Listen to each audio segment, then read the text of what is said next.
What's going on, hockey fans? The big week is back, baby. It's been a month, but it is Power Rankings week. And there's only one man I can introduce into the show to go through the power rankings, to dig through the numbers, to file through the stats, and figure out who the best of the best in the elite and premier of the USPHL, that's the United States Premier Hockey League, are. Who is that guy? Where is he? I can't find him. Where are you, my right-hand man? My consigliere, Monfrere from another mayor, and the guy who is traveling over 30,000 miles this year with me, 76 days out of the last 130 on the road working in the best sport in all the land, hockey. Lucas Jones, Power Rankings Week. Are you ready? I am ready. I'm also a little bit confused, Dan, because I don't know why I'm even paying for an apartment at this point. We should just be on the road full time, it seems like. Yeah, I think that's where it's at, and we're getting close to it. At this point, we are on the road more than we are at home, but what we are ready to do is talk power rankings. Let's start as we always do in the elite. Lucas, we got it down to 11 teams. We battled on number 10. We battled on number 9 and 10. Just outside the top 10, those bandits from Bridgewater. So eking them out. The guys who hosted that Tampa showcase to start it off in January, the Tampa Bay Juniors. Let's talk about. Yeah, and eventually we'll get to kind of the back and forth, right? We're starting this thing off with a back and forth. Usually guys have to wait a little bit. The Tampa Bay Juniors right now, I mean, they've got a good offense, they've got a good defense. They're a team that in that Florida division is kind of moving forward. But I think the problem is their last 10 games are not stellar, right? They're 4-5, 0-1 in their last 10. It's kind of been up and down. They struggled at the Tampa showcase. So it's yes, their season stats tell you a story of a talented team, but in their last 10, they've struggled to really put that on paper. Ari Blatt leading the way with 30 points for this side, 16 and 14. They're a clear-cut second best team in the Florida division. That factored into getting them in the top 10 here. Bridgewater kind of that third, second range in the New England division, not a clear-cut second. So the clear-cut second gets in at 10, and they are edged out by a clear-cut second at number 9. You know, we had Sickle, Sheets, Cullen, McIndoe, Blatt, all those guys with the Tampa Bay Juniors. How about the Jersey Hitmen at number 9, who eked past this Tampa Bay team in Tampa in a shootout victory? I know you don't count shootouts as wins, Lucas, but the Jersey Hitmen, I fought for this one above Tampa because of that victory head-to-head. Yeah, you did. I mean, I had Tampa above Jersey here in this spot. I just think that they have better defensive numbers. And for me, defense generally wins out. And of course, the longstanding tradition of not counting shootout wins in the sense of a power ranking system. But the Jersey Hitmen have been better in their last 10, 5-3, 2-0. They were better at the Florida Showcase, 3-1, 0-0, after having to make a pretty long trek down there. Basically the same trek I had to make, and I was certainly in no shape to play 4 hockey games. I could barely get through a round of tennis without scraping up my whole left side. But the Jersey Hitmen, they're a bit of a grinder team, man. They really have gone through it all season long, and they've come out with a positive record in their last 10. Yeah, their netminding gets the job done in Jersey, and JT Verdino with 29 points. He's an even scorer, 15-14, 15 goals, 14 assists. He's got 6 power play assisters this year. It's a young Jersey Hitmen team. It's similar to what Tampa is. Tampa's a young elite team. The Hitmen are a young elite team. Nicholas Siasi is stellar, 7 goals, 9 assists. Chris Donnelly, Colin Reese, Edward Asante. I love the way Asante plays, man. This guy is just a missile out there on the ice. Willing to dish out a hit, able to score the goal, will battle in front of the net for you. Matthew DiCarlo's great, the left defenseman. A left defenseman second overall in point getting. The Hitmen are great at number 9, and they're a clear-cut number 2 in the Mid-Atlantic. Let's go to the clear-cut number 2 in the New England. The Islanders Hockey Club, led by Coach Jay Punske at number 8. Yeah, the Islanders Hockey Club, I mean, they're having themselves a season. They're 176 goals for, 93 goals against, 8-0-0-2 in their last 10. You love to see that. They did well at the Cyclone Showcase. They're a team that in a tough New England division just consistently gets win after win after win. And as long as they can continue to do that through February, they've got a really good chance to play some March hockey. Anthony Lacroix, 2.24 goals against in net, 9.25 saves percentage, 5 shutouts on the year, 12-2-2, 12-2-0-2. He's got 2 shootout losses to his name, but this kid, he's not going to have to worry about shootouts once he gets to the semifinals at Nationals if the Islanders Hockey Club find themselves there yet again. Anthony Lacroix is a difference maker in this league. Nick Carrion, Gabriel Leduc, Logan Cavalcanti, Owen Brea, Matthew Domanchuk. Like, these guys can score the puck, man. Joshua Heward, the centerman, Justin Panuski, the defenseman with 25 points. I really like everything that they've got going for them right now in IHC. This is one of those more veteran-heavy teams here in the Elite. A couple of 03s, couple of 02s mixed in there. Guys that can really lead the way. It reminds me kind of a Northern Cyclone side with Matty Irwin back in the day, and Keenan Waters and that crew, and the Giordano's, and like a team that had some veteran leadership mixed with some young guys and some talent of the future. IHC exciting at number 8. Let's go to number 7. A team in Potomac with the 3rd overall scorer in the league on its squad, the Patriots, number 7 this month. And the Patriots 7-1-1-1 in their last 10. They consistently play a pretty hard schedule. I mean, the Southeast is a really tough division, and they've got some strong wins to their credit as well. I just their offense at both levels really feels overwhelming. Yeah, and you look at it, that was a really harsh stop from you. I did not expect you to stop that quick, but you know what? No, who's not stopping? Zoran Varga. 59 points. That is overall in the league, 3rd overall. This guy's the leading assister with 40 assists on the season. He's unreal, unheard of. You got Sesme behind him. In net, you've got Caven, who's just been stellar.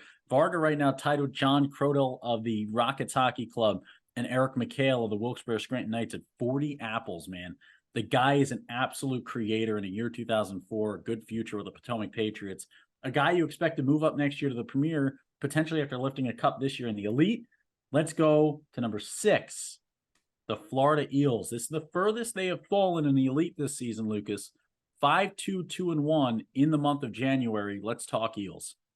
I think that's the biggest component here, is that for an Eels team, you normally expect to see that L10 starting off with a 7. That's generally where you expect to see them. And, we talked a little bit off air that, maybe it's because I like this roster. I have good confidence in the roster, the coaches, and their ability to prepare and execute. But 5-2-2-1 in their last 10 is not what you expect from the Eels. 2-1-1 in the Florida Showcase. The offense is clicking. I think they're giving up a few too many goals for their own liking right now, but I have a feeling that will improve. Yeah, and you look at it, this is a team with a little bit more of a veteran presence, a little bit more of all of it. Lorenzo Marchetta there with Mr. Chetta, Mr. Money, 22 goals, 33 assists, 55 points in the year, 9 power play assists. Alexander Klingerman is just different, is a difference maker. Adamo Duray with 45 points as well. Klingerman and Duray both with that. Chermak, the Mack truck, at 38 points, a Euro 2. Val Peteris there with 27 points. Bailey Kaiser, one of my favorite players to watch over the years, moves from the Blades over to the Eels, a short drive for him. This team is looking for a cup, right? And right now they're going through those January ups and downs, kind of like a Dan K flight, a little bit of turbulence in the middle of it, right? But you eventually get to your landing spot. I think this team might just land with a cup in their hands or the clear-cut number 1 in the Florida. Let's go to number 5. A team that's been injured. They've been up, they've been down, they've lost some of their best talent, but they just continue to battle. Here come the Generals at number 5, the Richmond Generals. I think that's the biggest thing, right? Is we saw the Richmond Generals get dealt some pretty bad injuries at both levels the beginning of the season. I think the recovery has taken a while for this team, but it does feel like they're there, right? 9-1-0-0 in their last 10. They're putting it together, and even through all those injury problems, Dan, they've still only given up 86 goals. And you're looking at around giving up 2.5 to 3 goals a game as a pretty small number to be in that division. The biggest difference maker for the Generals might be the best netminder in the Elite right now, Ethan Carlone. 1.68 goals against, a 9.41 saves percentage, 4 shutouts, count them on the season. Wesley Wilding, where the Wild Things are, well, where the Wildings are, it's scoring pucks in the back of the net, 18 goals in a year for him. Brady Kangas, Owen Cross, Carlos De Leon, Like Draculis is just a defenseman who just does it all. Like they used to have a guy who we called America's favorite defenseman. This guy might be taking over for me in Draculis. Like this guy's Dracula. If you invite him into the offensive zone, he might just create a goal with 14 assists on the season. Nick Excitus, who's got us all excited. Brian DeLumen, who we call the Deluminator. DeLumen is absolutely lighting it up. Watch out for Richmond at number 5. Let's go to number 4, and this is where things got interesting. I had this team at number 1, and I'd like that on the record. Lucas fought him back to number 2 with me, and I said, fine, I'll settle. Then he fought him to number 3, and I said, fine, I will settle. And then he fought him back all the way to number 4. Lucas, tell us why you have clipped the wings of the beauties in Wilkes-Barre. The Wilkes-Barre Scranton Knights, a 17-game point streak. 16-0-1-0 in their last 17. Lucas, tell us why you don't like them.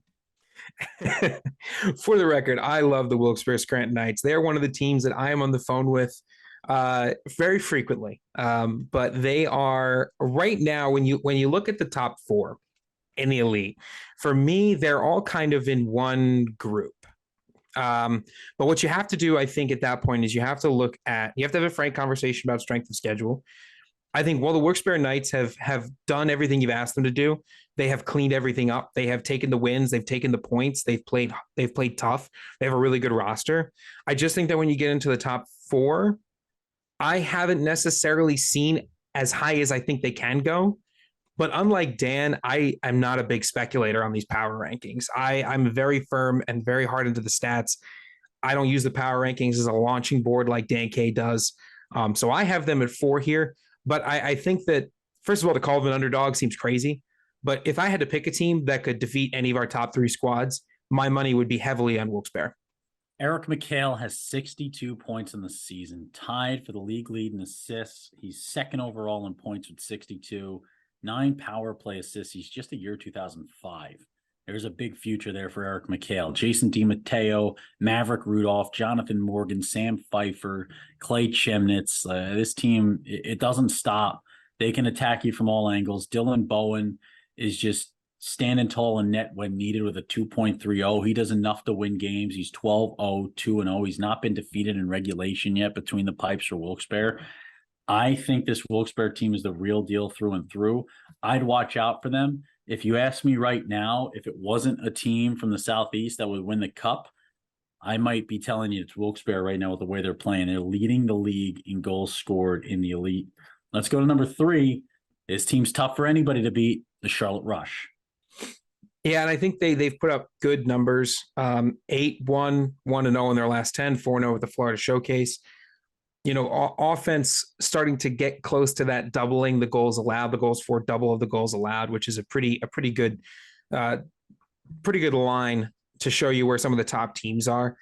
They just put together such a competitive roster every single year, and they do it at both levels, right? The whole Southeast does a good job of putting together competitive rosters, but the Charlotte Rush are a scary team. They're a scary team in a lot of ways, and I think they absolutely deserve to be here.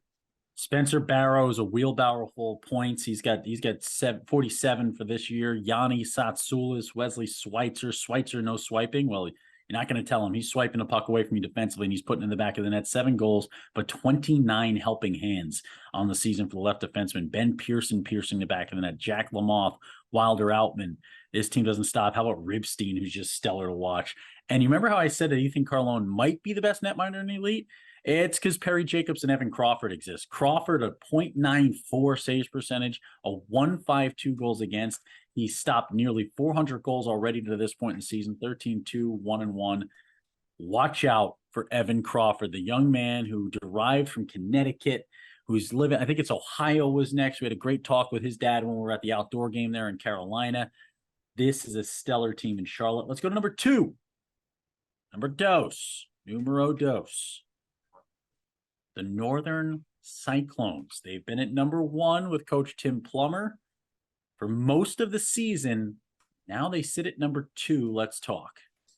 They really feel like a perennial top 3 team. I mean, every time you talk about the Northern Cyclones at the elite level, you're basically looking at a team that is going to lose a handful of games. And that's the expectation.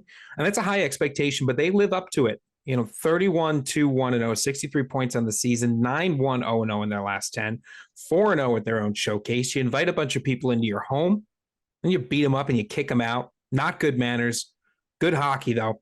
I mean, for Northern, they are maybe on a revenge tour. I don't like to put those words out there, but they definitely feel like they missed out on something they should have had last year. They might say that you shouldn't talk about Bruno or you don't talk about Bruno, but we do talk about Bruno when we're talking Northern Cyclones hockey. 26 goals, 29 assists, 55 points for Josh Bruno, year 2004. Going to rename him Josh Gino if he keeps putting pucks in the back of the net. Jonathan Patch, who's just patching him back to 14 and 29. You got Makar Korchenko, Austin Larson. Brady Beaumont has been one of my favorite defensemen to watch this season in this division. Joshua Page joins him, a little left hand, right hand there. And remember how I said that Ethan Carlone might be the best netminder? I said Evan Crawford might be the best netminder in the elite. Well, guess what? Because we get to number 2, and it's Maximilian Pierce, who I think is 16-2-0-0. 163 goals against, over 500 saves made, 521 saves made this season, a 946 saves percentage. We watched them win an absolute battle with the Richmond Generals, and they were at full strength earlier this year at the Rockets Hockey Club. This is a really, really, really elite netminder. Northern number 2. Number 1, that leaves one team for anybody watching elite hockey to be at number 1, and I think they've certainly earned it. Lucas battled for it, and it was an easy win. I was able to budge on this one. The Carolina Junior Canes and Coach Brad Gaylord, this team right now, our favorites to raise a cup. It's all about the defense. If you look at the top 2 teams, the Northern Cyclones, the Carolina Junior Hurricanes, they're the best 2 defenses in the elite. 69 goals allowed for Carolina, 66 for the Northern Cyclones. They have great offenses. 176 goals for Carolina, 169 for the Northern Cyclones. They both went undefeated at the most recent showcase, 4-0 for Cyclones, 4-0 Florida.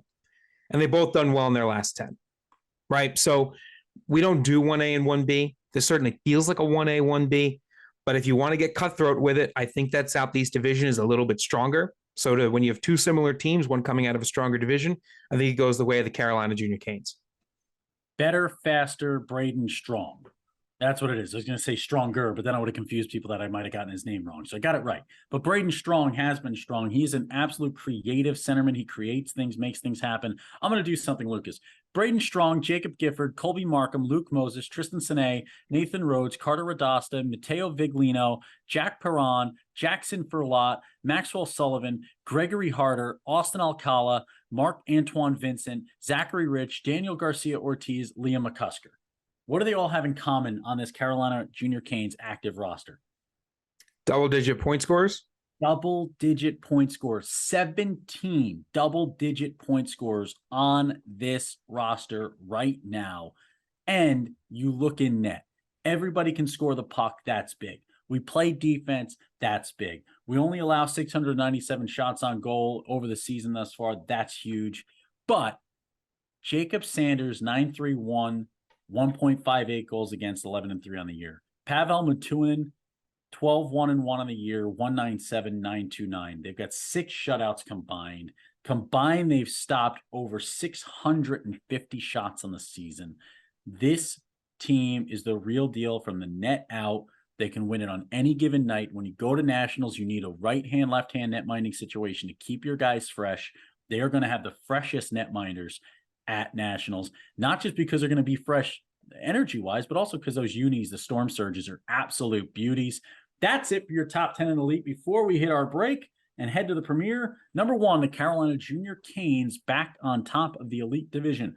Number 2, the Northern Cyclones. Number 3, the Charlotte Rush. Number 4, the Wilkes-Barre Scranton Knights. Number 5, Richmond. The Generals are at number 5. The Florida Eels drop to 6.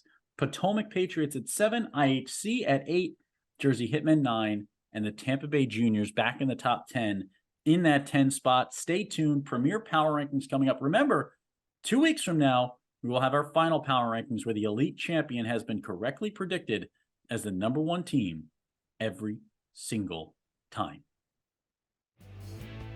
The Dan K Show would like to thank all of our incredible sponsors. including our presenting sponsor, the Pueblo Bulls. For more information, go to www.dankshow.com and visit us at @the_DanK on Facebook, Twitter, Instagram, and TikTok. What's going on, hockey fans? You just heard our Elite Top 10. It's time to get into the biggest league in all the land, the USPHL Premier Top 20. And this was a tough one. Lucas, I'd say we had about 37 to 43 teams that could have slotted in the top 20 this past month. This was an absolute monster to break down the top 20. It really was. And I know last month we said that, hey, you guys need to start beating some different teams so we could figure it out. We did not mean all at once. That was a bit of a nightmare, a bit of an upset. But in a weird way, Dan, it actually helped us focus on this one a little bit more. The last couple of months, you and I really struggled to be on the same page when it came to some of these teams. But we had a lot of similarities this month. And one team that we kind of spiraled and hyped ourselves up on. Yeah. That team at number 20. And it's because we had like a 15-way tie at number 20. So we kind of made this, we call it the proving spot. A lot of times we used to have this at number 10. And now we kind of have this at number 20 here, where it's less about if we know or think this team's number 20 in the country and more of kind of putting a spotlight on what's going on, right? And we look at this team at number 20. First of all, no one this month can argue about, well, we beat those guys. Are they in front of us or not? Because everybody's beaten everybody in some way. We're working on a graphic that's going to basically be a web of everybody who's beaten everybody and everybody else who's beaten everybody else. We've all beaten each other at this point, okay? Parity is 100% here in the USPHL right now in the Premier. But at number 20, this team started 0-11. They started 1-15. Since then, 13-12, 2-2. The more you dive into it, the better it gets of late. 7-2-1-0, I believe, Lucas, in their last 10. The Idaho Falls Spud Kings, or as we have known them on our alternate Spud Kings day, the Potato Zaddies. The Idaho Falls Potato Zaddies break into the top 20. And I know. We hear it. We already know what you're going to say to us, and what we're going to say is that you might be wrong, because if you look at what they've done lately, if you look at that last 10, 7-2-1-0 in their last 10, they're a team that is on the rise. The power rankings are about the last month, about the last 10. Exactly. It's what a power ranking is perfectly. And we just, in the Elite, we just talked about how teams are not the same team they were in the beginning of the year. This team is not the same team that they were. They've reshuffled the deck, and the current Spud Kings team is a team that a lot of teams in the Mountain have already learned that they need to take seriously. They've beaten Ogden. Yes, they lost to them, but they beat Ogden. It's a great Ogden team. They've never left the top 20 all year, that Ogden team. They beat Provo 3 times, making themselves the clear-cut 5 right now as a seed in that division. They beat NoCo. They beat Rock Springs. And the big one, we had Vernal in this spot. They beat Vernal. They beat the Vernal Oilers. And they've got 4,000 a night. No one wants to go play in that building. Yeah, they might be playing on the road come postseason time, but they're going to have a traveling circus coming with them. I don't know, man. If they did, if you told me that they could somehow not play Utah, right, in that second round of this division, I wouldn't be surprised to see them get through. But this Utah team, you've had Idaho Falls' number. They have everyone's number in the Mountain so far. We'll talk about them in a bit. I'm putting them at number 20, and it's a proving spot. It's, let's see how they react to a little bit of let's put a spotlight on what they're doing. George Goodwin, Justin Davis is stellar. He's got 43 points in the year. Sean LeCompte has been great with them all year long. He's got 41 points. Mateo Mitrovic, Tyler Rose, Jack O'Rourke, Landon Wright. You know, what they've done there in Idaho Falls is use that home ice advantage to their advantage. And the product they're putting out, the work the ownership is putting in, the way they've turned this bus around since the beginning of the season. You got to remember, they played on the road and lived on the road until December 3rd. That was a hard way to start, man, for any coach, for any person, anywhere. And now look at the Idaho Falls Spud Kings. 13-12, 2-0, or 13-12, 2-2 since that 1-15 start. Spud Kings, number 20. Let's go to number 19. You're screaming at your screen. We'll make you scream less here. This team just beat Hudson head-to-head, the Minnesota Squatch.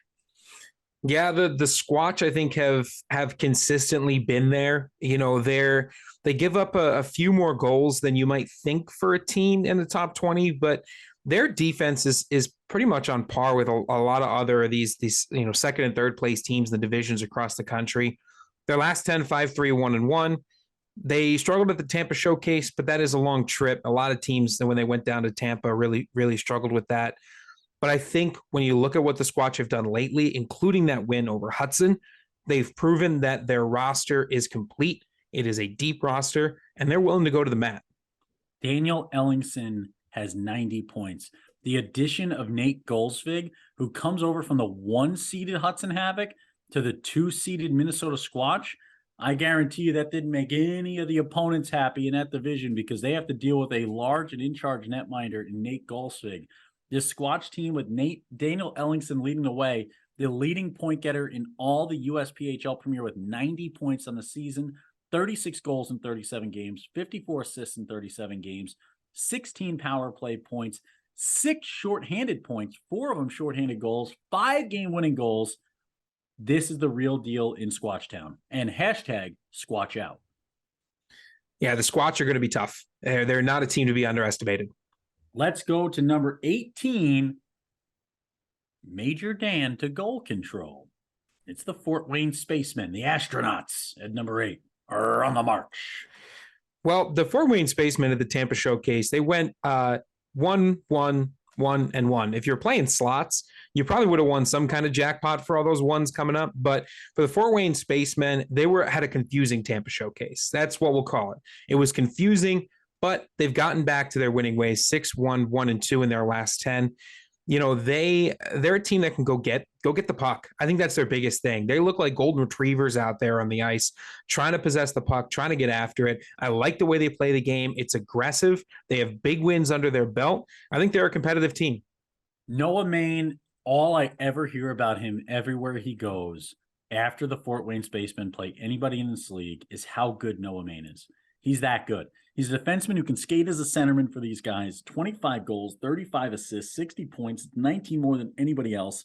Sam Tetro as well is really good. And then Bryce Dunnigan in net, a 2.72 goals against average. This is a young man who got on the Dan K Show radar last year in Brooklyn, New York, when he put up about 7 zillion saves against a potent Mike Stanaway side and helped the New York Aviators battle against help the Connecticut Junior Rangers hang in against a really tough Aviator side in a loss. Bryce Dunnigan can get the job done. Last year, he had 631 saves. He's on pace to surpass that this season. He's already got 488. Fort Wayne, really good at 18. Let's go to 17. We had these guys switched. I had these guys at 18, Fort Wayne at 17. It's the Richmond Generals at number 17. Yeah, Richmond, they play in a competitive division, so obviously you give them a little bit there. They've in their last 10, they've struggled 4-6-0-0, but through all of that, I mean, I think that the defense has still been really good. They're coming back from injuries as well. So what has been a very difficult season for Richmond, I think is about to get a little bit easier with the full roster complement. Yeah, 100%. You look at Jaden Lee at 2.19 goals against, 9.32 saves percentage. Lenny Perno, the goaltending inferno, 9.27 goals against. Still all 4 shutouts on the year in the Premier with Dan K on the call. Still no one's got. They haven't had still no apartment. Haven't had a shutout since I stopped calling games for him because I haven't been in Richmond. Call me up, RC. Jack McCandless, 34 points. Garrett McCabe with 33. Austin Sawyer with 30. This is a team of 15 different guys that have double-digit points. Jacob Hall, Matthew Hamacher throwing haymakers. Joe Petit. This guy plays big, 27 points in the year with 21 assists. The Richmond Generals at 17. Number 16, it's the first time in 4 seasons that this team cracks the power rankings in the Premier. The Atlanta Mad Hatters are back, baby, and better than ever. Look at this Atlanta Mad Hatters team. They are a team that is a little chaotic if you just look at the numbers. 138 goals for, 134 goals against. That's toss-up territory all day long. But 7-2-1-0 in their last 10, I think, indicates a deeper trend here. And that's a winning trend, right? 3-1-0 at the Tampa Showcase. They're being put up against it every single weekend. They get put up against it with some of the best of the best. And they continue to put up wins. They had a win against Toledo. They had wins against Nashville, the Typhoon, the Blades. I mean, I think that Toledo win, Dan, is something that cements top 20 for me. Yeah, you look at Ben Baker, the goal maker, Owen Larson, Gavin Graham. This team's fast. Graham, Logan Gallagher, like Ian Rager's one of my favorites, man. Defenseman, former Boston Junior Bruin guy, comes over with 22 points. Kid's just an absolute beauty. Gets the job done for the boys. Patrick Colburn, man, burn baby burn, a goaltending inferno as well, which is like Lenny Perno. 3.39 goals against, the 914 saves percentage. Atlanta's the real deal, and we might just be seeing them up in Utica and Nationals.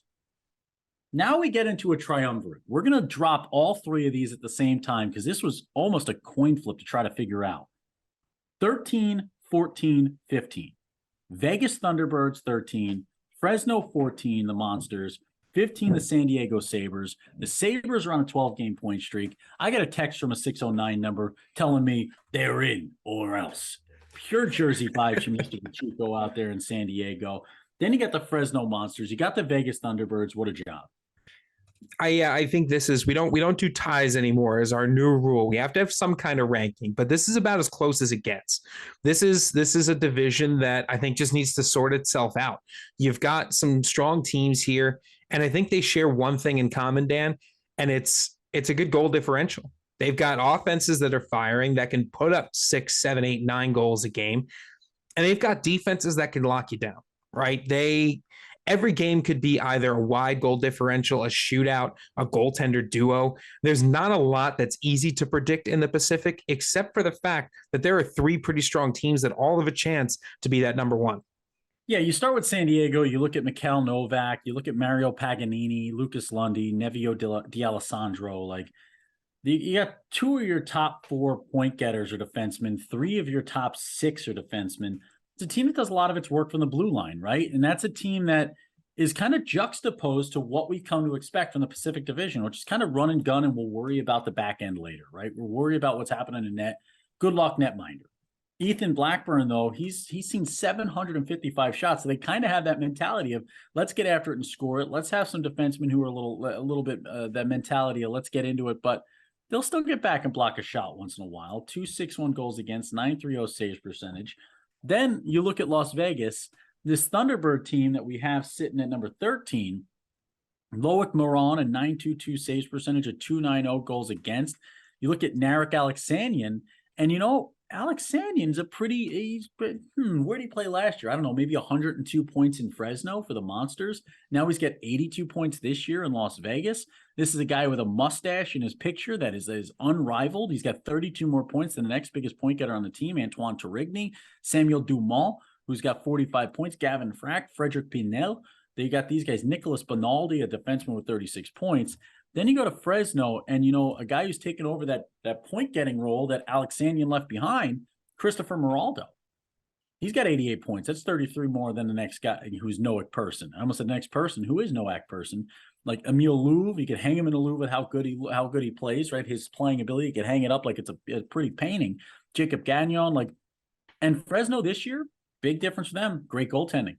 Ben's pal, Ethan Jordan, they can do it on all sides. Nobody's going to want to play a Pacific team come Nationals. Nobody wants to see the Pacific Division. These guys can battle. Let's go to number 12. First time in a while, the Tampa Bay Juniors cracking the top 20 after a 5-0 Tampa showcase. I think the biggest thing that has come out in this month's power rankings, or should come out, is the fact that of all the divisions, the Florida team had the most teams that were potentially involved. Right. That is the team on our notes that has the longest list. And it's because that division top to bottom has a lot of really good talent. The Tampa Bay Juniors are one of those teams, 5-0-0-0 at the Tampa Showcase.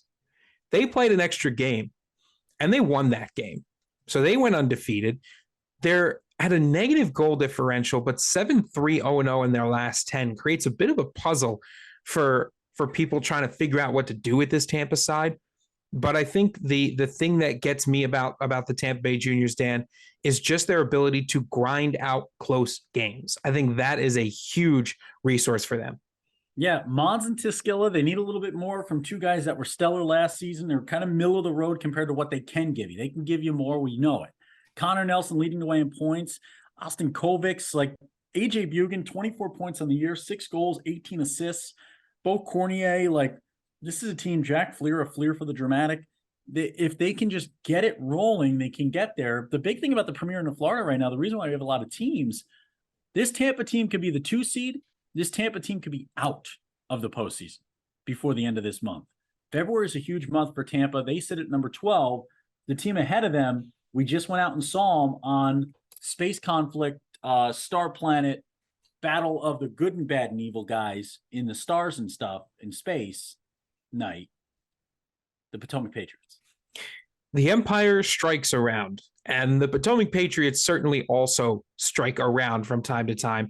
You know, they are so good in transition. I think that was very much on display during that Star Scores night. It's been on display all year long.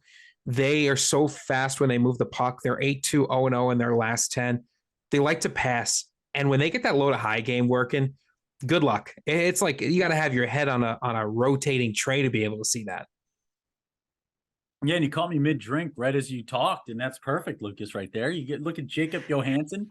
I am looking at my notes when I'm talking. I'm not looking at you. Show. I'm trying to not lose my breath on the air here.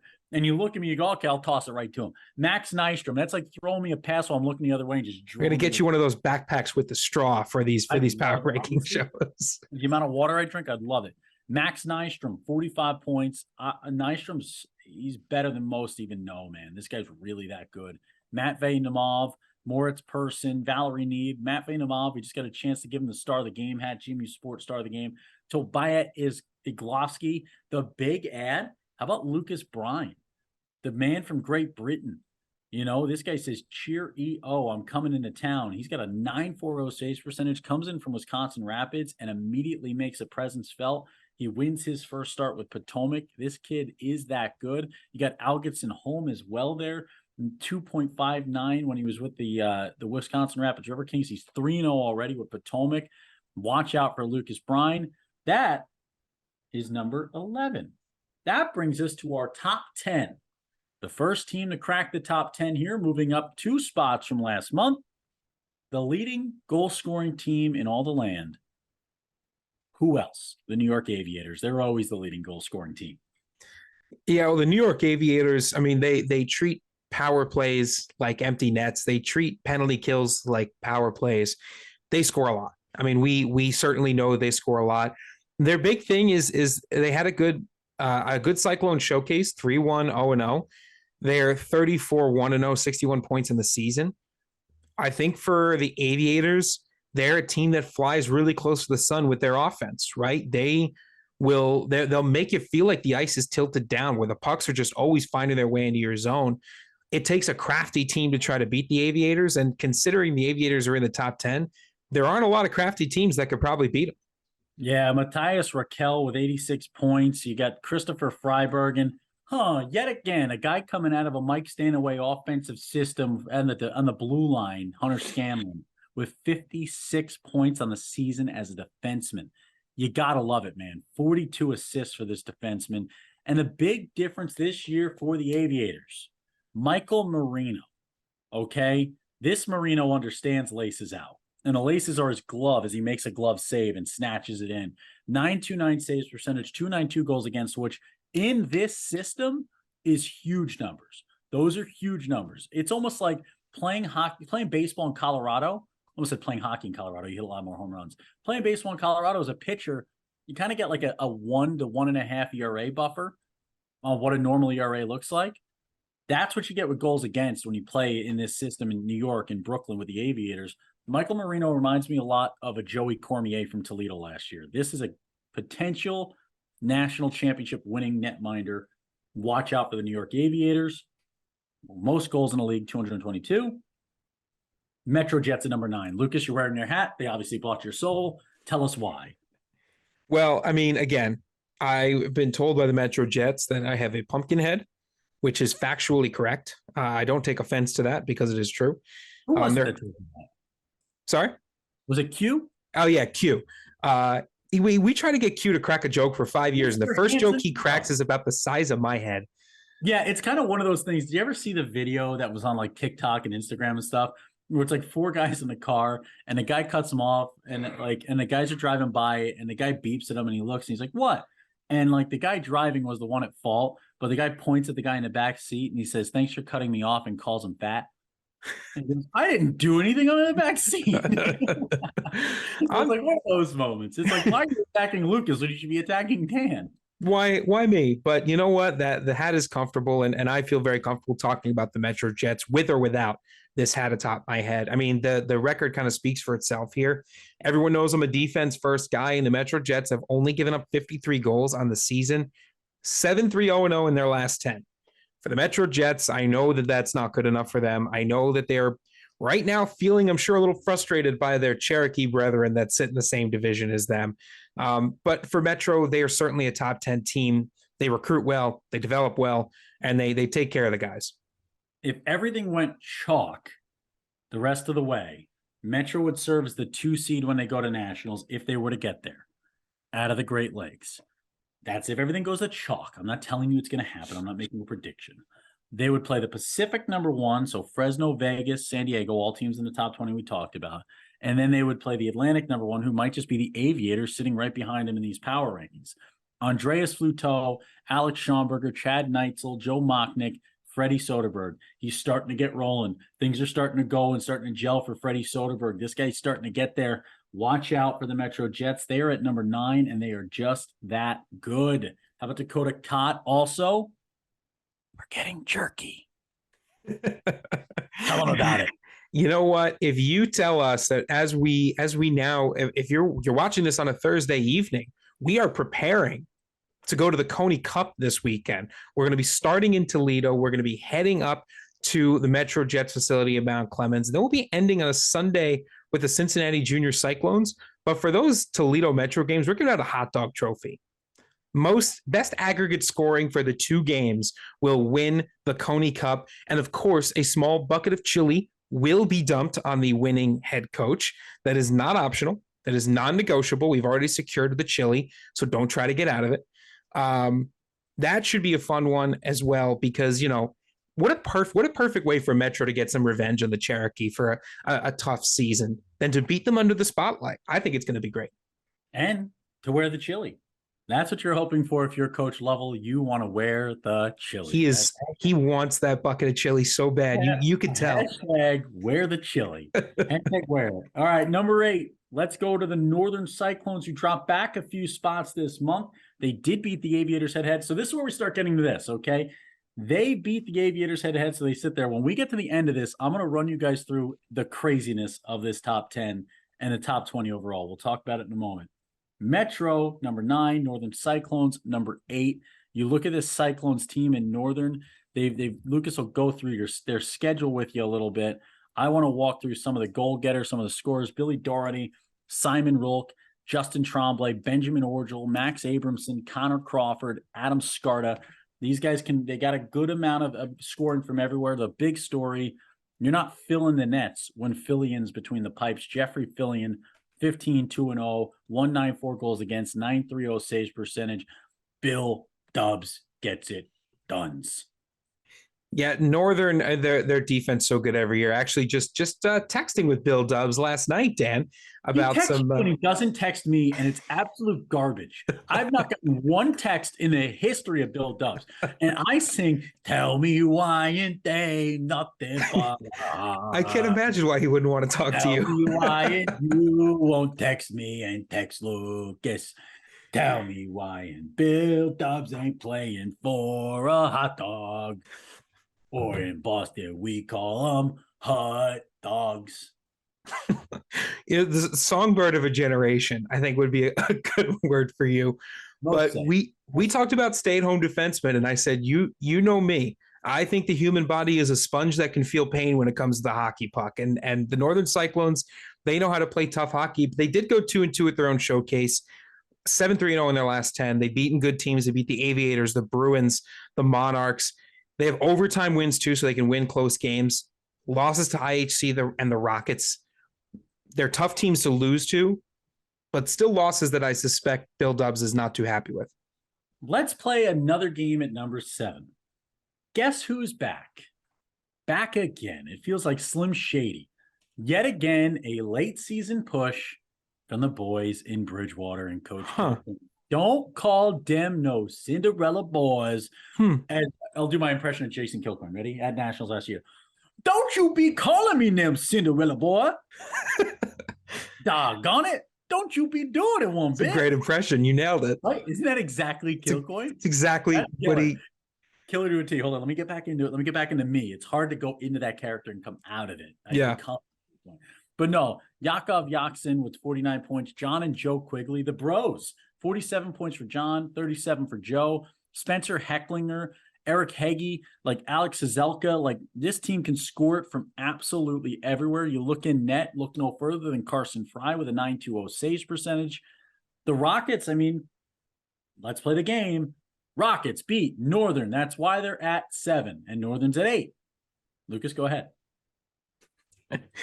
I mean, it's all over the place at this point, right? I mean, we had a lot of agreement here, but it's still a little bit all over the place. So the Rockets, they went 4-0 the Cyclone Showcase, 8-1-1 in their last 10. They've beaten IHC, they've beaten Northern, Connecticut Junior Rangers, they've beaten Richmond, a couple of losses to Utica, one in overtime. So that certainly throws a small wrench in it. Utica's got a good squad over there. They play a lot of tough teams. I think the 4-0 at the Cyclone Showcase is a huge indication of where the Rockets are headed. And again, late season team of the Rockets. You got to love it. And I had Utica at number 23. So that's not a bad loss to Utica. It's not a bad 2 loss. It's a really tough road series to play it, also making that trip up to Utica. So that's not a bad loss. Those aren't bad losses. Let's go to number 6. We just saw these guys. They just set the record for most power play goals. If you take penalties against them, you will probably have a bad time. It's like pizzaing when you're supposed to French fry on the slopes. Ogden Mustangs, these boys are buzzing. I mean, 6 straight wins, 7-3-0 in their last 10, setting power play goal records all over the place. They're almost a 40% power play success rate. Your best bet is probably to not even hit them, just on the off chance that you do take a penalty. But then, of course, you're going to give the puck to their offense, and their offense is pretty incredible. They've got wins against the Potato Zaddies, the Spud Kings. They've got wins against the Outliers, against Pueblo, against Vernal that we were in attendance for. What a dig down deep game that was against a really, really good Vernal side. Jake Murray is going after the all-time scoring lead in USPHL history. This is a guy who's probably going to get a banner over the rink there in Ogden. He'll be the third to ever get one. Dimitri Voyatsis. Also, Jake Murray, his jersey went for like $1,000 in auction. How good is this guy? I mean, it's just incredible, right? He's a leader. He's got the pulse of the team. He can set the tempo, right? Make great plays by himself with other folks as well. I mean, if you think about, especially for folks on the East Coast, think about a junior hockey player jersey selling for $1,000 for charity, right? That shows you the impact of a player on an organization and the impact of a fan base on an organization as well. So I think that's incredible. Yeah, and that building, that might power rank as the number 1 building or 1A along with that Pueblo building out there. That NCDC West is going to be electric. It's going to be an absolute electric factory. Dimitri Voyatsis, Jacob Williams, Jared Weissert. Also, Lucas, great job jumping in there because I was going to sneeze if we didn't stop right there. I had to give the little nose it, try to keep myself from sneezing and think of the word watermelon. But 15 different players have a power play goal tally this Watermelon. season. You ever heard about that? No. When you're about to sneeze, you can say watermelon, watermelon, watermelon, and push your tongue against the top of your roof of your mouth. I have never heard of that. My trick is a little different. I've never heard of the watermelon one. Because you push your tongue in and you go watermelon. But wouldn't a sneeze just be easier than saying watermelon? Yeah, right into the camera while I'm on the air. No shot. I'd rather say no shot. Rather be the watermelon guy. All right, next up, now this is where our top 6 is great. We're going to have the immediate answer for you as to why. Number 6, the Ogden Mustangs. Number 5, winning record this year against Ogden, the Utah Outliers, who asked me, 11, sup with that, when we went out and visited them in Utah. Yeah, most teams can improve their standing at least one spot by just yelling at us when we show up. It's like a quick boost to your ranking. I would say yelling at Dan is more effective than yelling at me, but Utah's Dan's a little softer. He bruises like a peach. They've broken the 200 goals for mark, and I think that's really difficult to do. especially in that Mountain Division. But I think in general, I think that's a hard mark to break this early in the season. 95 goals allowed, 8-2-0-0 in their last 10. Big wins against Ogden, Pueblo, the team from the northern part of the state. And, I think that what they're doing right now is just being consistently good, even when they drop games. It's not that they've done anything wrong. Yeah. And you look at Nathan Dickey and Marco Felicetti. These guys can get the job done. William Cohen, this is a guy who, when scouts ask who's a guy out in that mountain region really stands out, Cohen's one of them. I love some of the guys you look at in Pueblo. You look at this Cohen guy though, 62 points. He's a Euro 3. He's quick. He's a right winger. He can get outside. He can get to the net. Miles McHugh, Leighton Petty Piece. You look at Nicholas Schwab, like Paul Waldhauser, as tough as running into a Hauser, right? They're running into a house. Lucas Wiet, like Magnus Einerson. This team they can do it all. They've got depth. They've got guys who can do it like Alexander Schlepp and like Seth Stock, who can hang back and get the job done from the blue line. I really like Utah. Utah beat Ogden, so they were ahead of them. The Rockets beat Northern, so they were ahead of them. Havoc at number 4, they beat Utah and Ogden. So Hudson at number 4. We're just climbing the steps. That's what we're doing right now. These teams are climbing over other teams to get where they want to be. I mean, for the Havoc, they've just, again, it's been consistent. They've only allowed 51 goals all season long. They're giving up around 2 goals a game, slightly less than that, 9-1-0-0 in their last 10. They've beaten Isani, the Moose, the Blue Ox, the Blades.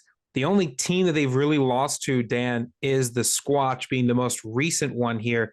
But I can't necessarily tell you that I feel like that erases the incredible season and the incredible last month and a half that they've had.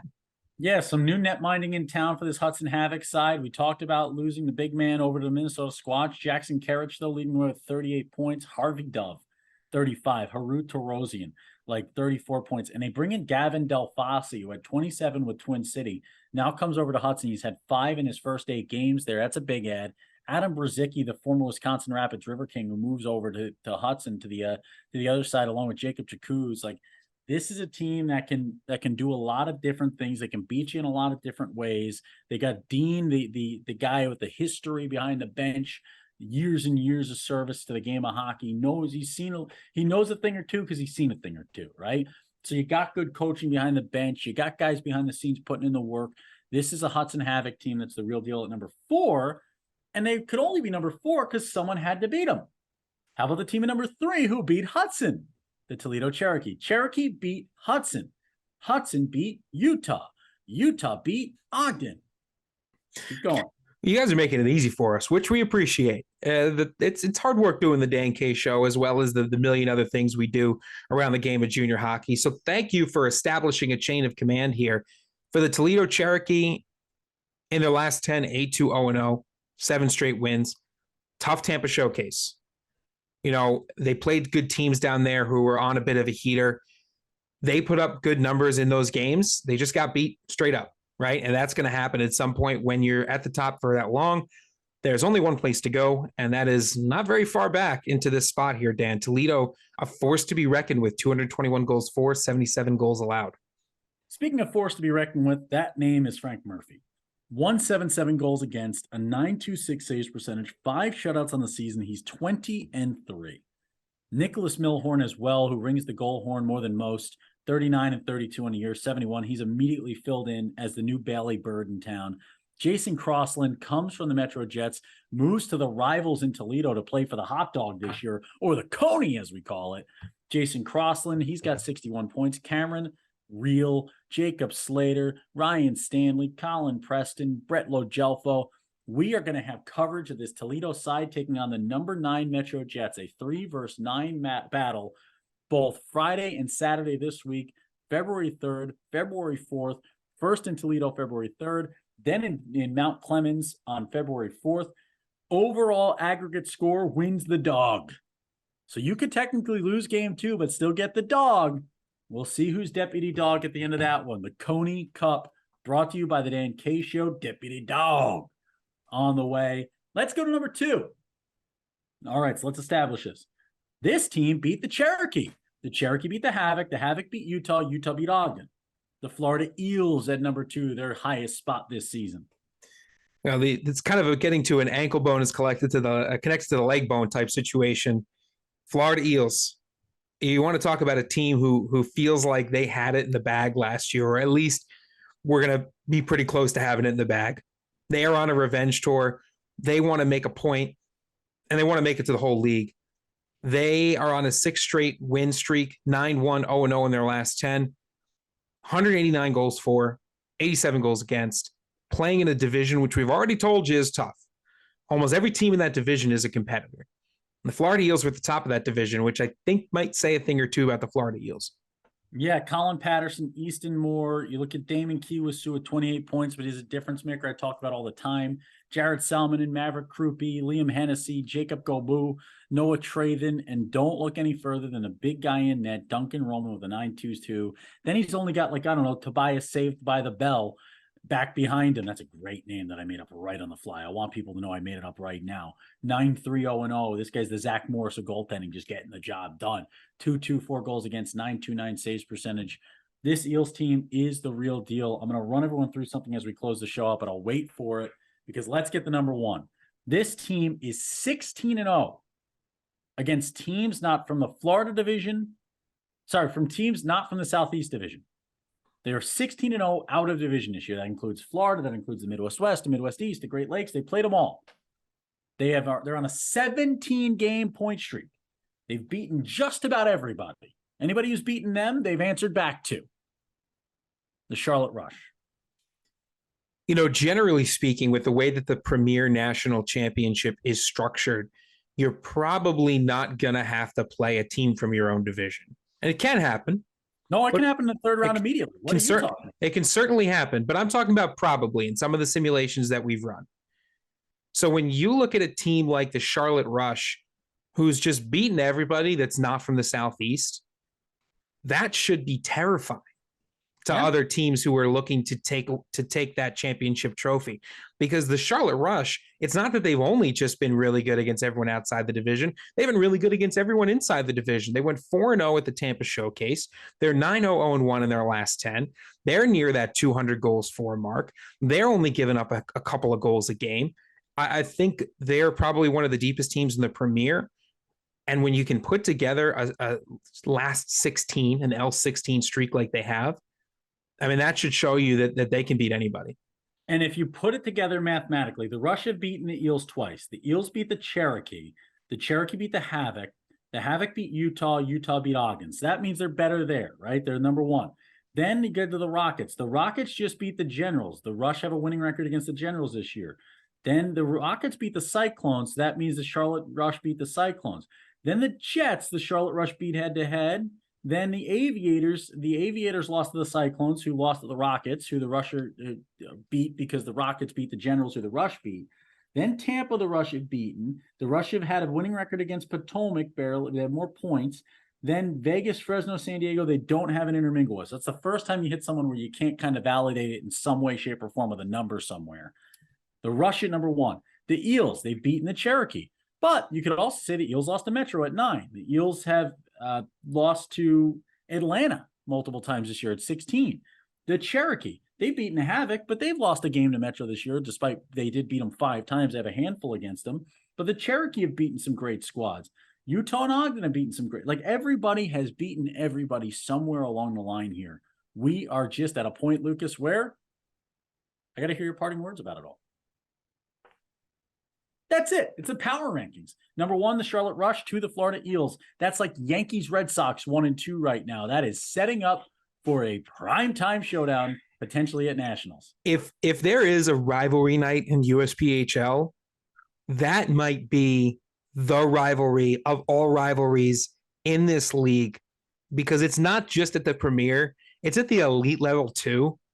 And the big thing I want to point out is that the rivalry, for the most part, is very positive, even amongst the teams that are off the ice. And that's what you like to see. It's aggressive, but positive, almost like a couple of New Yorkers congratulating each other. It's aggressive, but it's largely positive. I've got a new name for it. What? So you know how there's good old-fashioned hate, the old school game? Mm-hmm. There's, I think the name of this one is the battle of gentlemen's hate. I think that's what it is, because there's such respect between the two. I like but it. the respect boils over into a want to defeat one another in such a way that is just unrivaled. And if you look at this Rush roster, Livio Azevedo, Hunter Berry, Red Evgen, if Aiden Flynn is not on an NCAA Division III roster now, like, this kid is so much better than anybody even understands. Aiden Flynn is so good. Like, Peter Keese, the defenseman, is so good. Like, there are so many just treasure troves on this Rush roster. I'm excited to see where these guys end up. And then Nicholas Anderson, who's played in the USHL, not a big deal or anything, not a big deal, but 18-13, 18-3, 1-1, 2-4-2, 928 saves against, saves percentage. That's it. Charlotte Rush 1, Florida Eagles 2, Cherokee 3, Havoc 4, Utah 5, Ogden 6, Rockets Hockey Club 7, the defending champs, Northern Cyclones 8, Metro Jets, Aviators, Potomac, Tampa Bay Juniors, Vegas, Fresno, San Diego, Atlanta, Richmond, Fort Wayne Spacemen, Squatch, and then in the prove it spot, Idaho Falls. There was a bevy of teams that could have made it in. They've got a chance immediately. 2 weeks. 2 weeks from now, prove us right, prove us wrong. Put it out there on the ice, and we will see it. Remember, in February, we have an all-time 800% correct percentage, or 80% correct rate, on our number one premier team in the final power rankings, winning the title. Last year, the Rockets Hockey Club broke our perfect streak in the premier. In the elite, we're still undefeated. We had Richmond in the final number one spot. They won it last season. Stay tuned. When Dan K's on the mic, it's always hockey night. Thank you to all of our sponsors who you saw in that midsection credit: Remastered Sleep, Body Trick, GMU Sport, the whole bunch, Selly Salt, Sprinkle It On, all of them, man. Thank you. When Dan K's on the mic, it is always, always hockey night. And make sure to run with those Bulls out there in Pueblo, some of the best in the biz.